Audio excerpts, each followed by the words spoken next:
Hello everyone, welcome back to our channel. Good morning, good afternoon, good evening.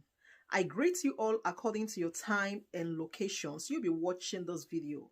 Yes, my dear viewers, I am back again with another update. So guys, I have a video here I would like we all to watch. But before then, if you're meeting my channel for the very first time, you're highly welcome. Please kindly do well to like, share and subscribe. Leave your thought on the comment section. Let us know what you think about this video and I will see you towards the end. This was simply brazen and criminal. Do your worst. That is what they were telling us. God hand really dey for Peter Obi case. Anybody wey go talk say God hand no dey for Obi case, make that person go rest. Anyway, they don begin dey confess. Confession don start. It's time for una to confess una sin by una self, una abomination. Anyway, obedient share the video in peacefully because Obi and obedient will be peaceful people. Just share am and let the God of the promises and the God of obedience fight for us. Listen carefully. Force other than this group must rule Nasarawa State. So that's what happened. If you go to IRF, you will notice that in the accreditation for Chiroma and Gayam ward, there are different figures for the House of Assembly and the governorship. But it's the same beaver that was used. How can you suddenly two elections announced?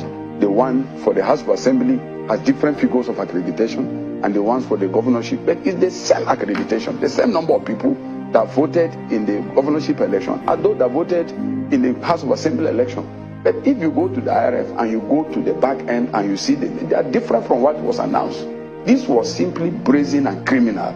Do your worst. That is what they were telling us. Who add the figures will announce it. Do your worst. So that so-called wide lead is not a. Look at what happened. What did the APC get in the presidential election? What was the votes of APC in the presidential election? For example, look at the gap between what they voted in the presidential election and what they got in the governorship. That is one.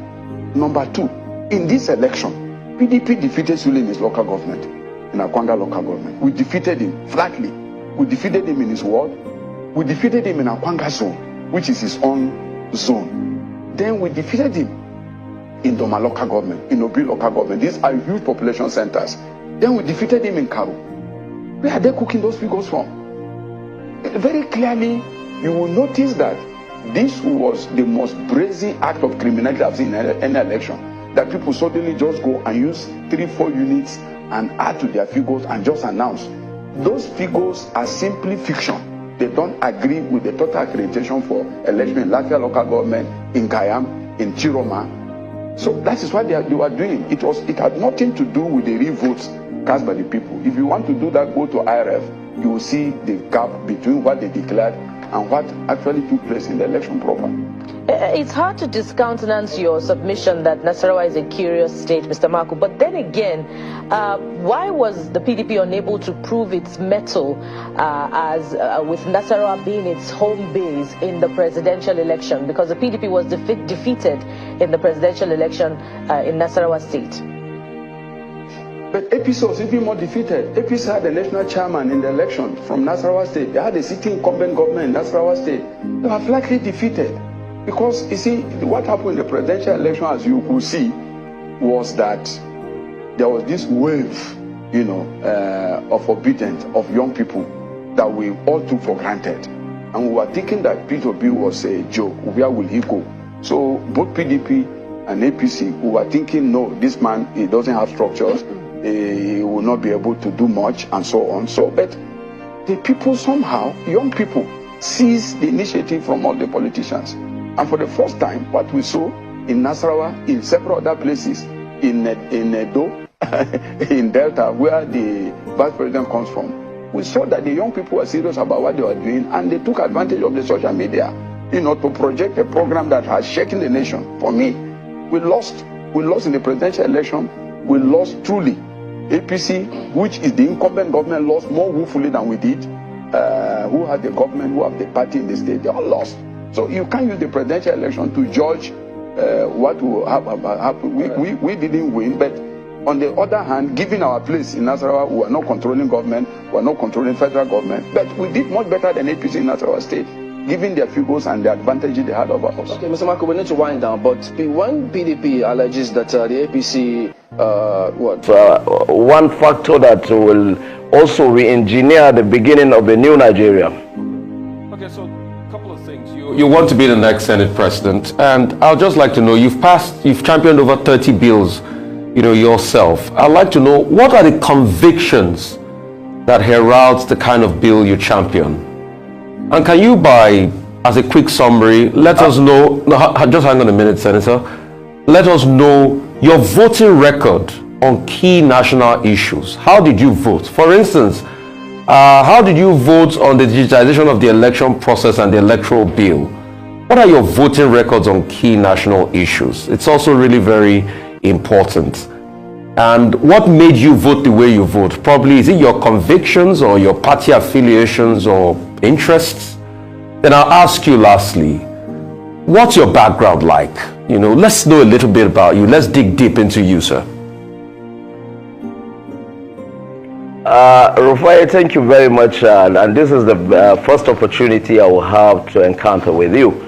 So, first and foremost, the bills I have presented before before the Senate. If you look at it, if you are a student of history as well, and you make references to the goings in National Assembly, especially the Senate, you will be able to see what kind of bills I have presented. The bills I have presented are bills that have to touch with the common man in this country.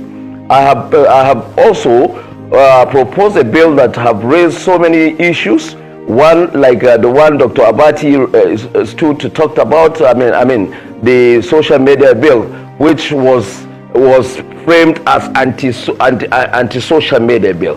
It's not an anti-social media bill. In every advanced society, you set standard of how certain things have to operate. We have seen it. We're evolving in our democracy, in our development. We're evolving. We have not reached that climb. So it is always right to see that certain things are put in the right perspective in terms of regulation. Nobody is saying that anyone should be gagged. I have always been on social media for almost how many hours in a day? I cannot even count. It has been part of me, and everyone that knows my passion, I'm somebody that is technology-driven personality, and I take pride in doing that.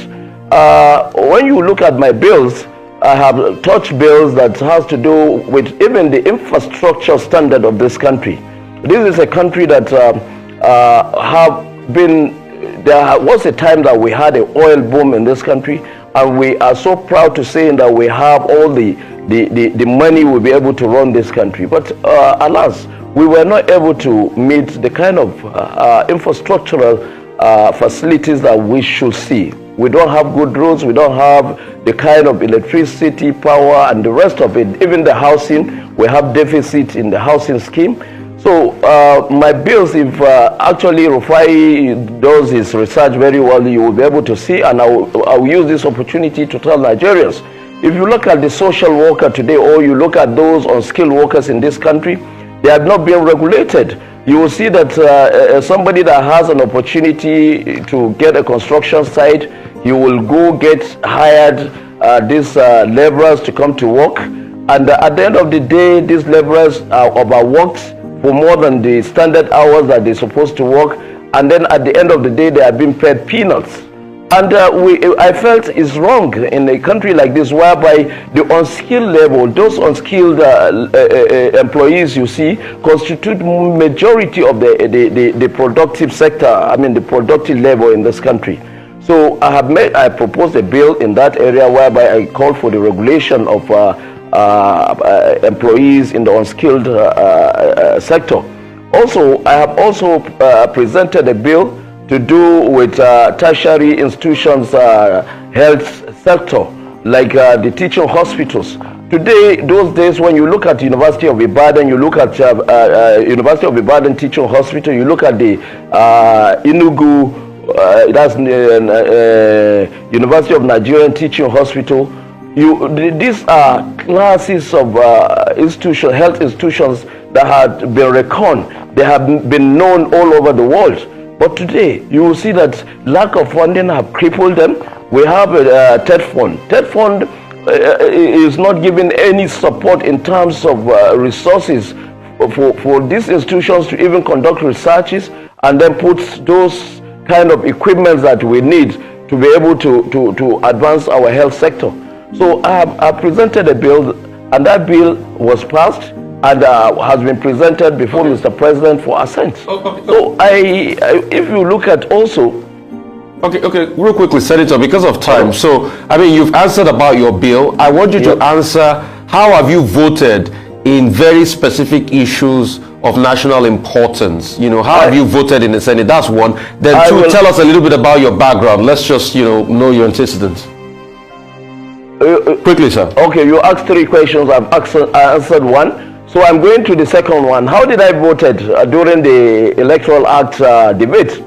I think I'm one person that have also contributed so much to some of the clauses you can see in the Electoral Act during our debating sessions.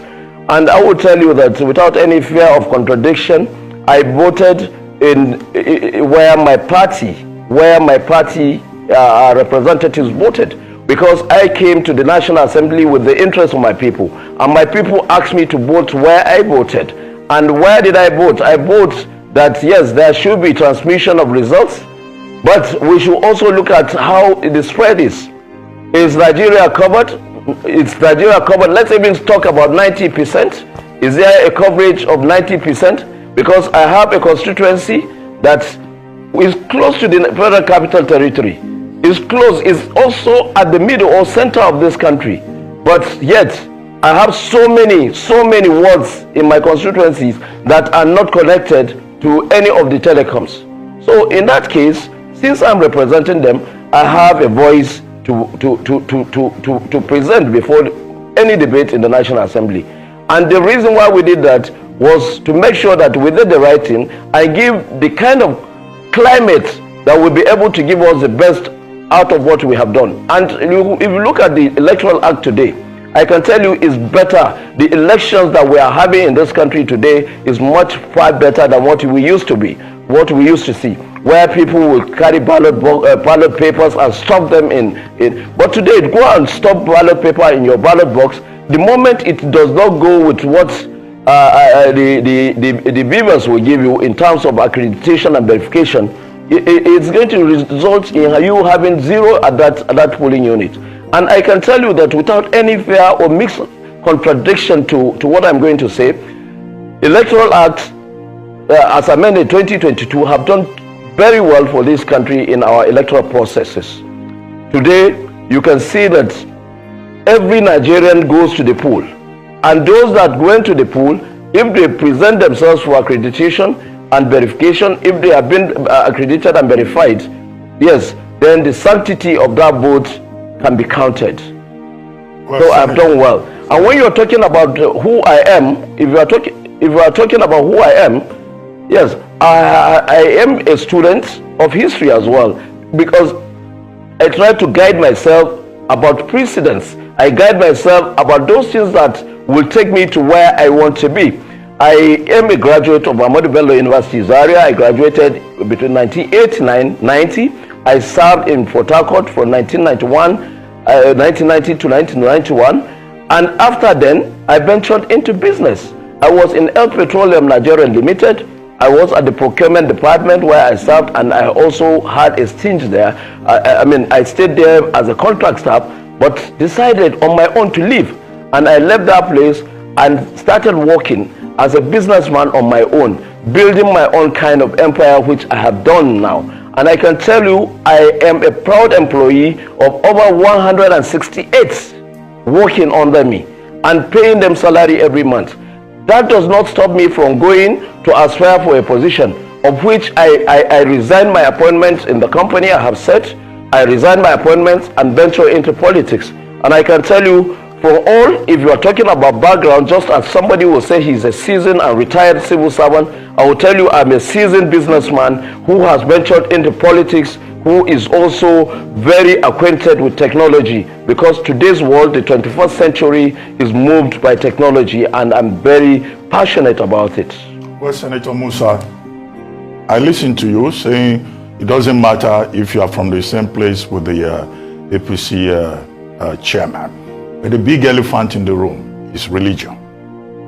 Many have said that if you were to emerge as a Senate president, it will mean that the president is Muslim, the vice president will be Muslim, the Senate president will be Muslim. And Christians are saying, that's too much in a multi-religious country. Or you don't think that that's an issue? For the exigencies of our time, looking at the volatile situation of this of what has generated the Muslim ticket in this country, I am one person that believes in the secularity of Nigeria. I'm one person that believes that for every reason there should be give and take in this country. We have lived with both Christians, Muslims. Some of us have relatives that are still Christians and they are still Muslims. We have lived in a society where there is intermarriage. We have lived for so long. Our forefathers have envisaged a country where we will all live together. I will not have any problem. I will not have any problem to see a qualified, competent personality like me in the Senate who has also presented himself for the office of the Senate presidency and asking me to please drop my ambition for him. I will do it. There is the position of Deputy Senate President, which of course is also a presiding office in the National Assembly. I will be willing to do it if it is going to be best for the best interest of Nigerians. It is going to be for the best interest of the zone I'm going to represent. It is going to be for the best interest of my state and my senatorial district. There is no commitment and there's no sacrifice that is too much to do in order to give the unity this country deserves. And that is me, and that is my ambition. All right, thank you very much, Senator.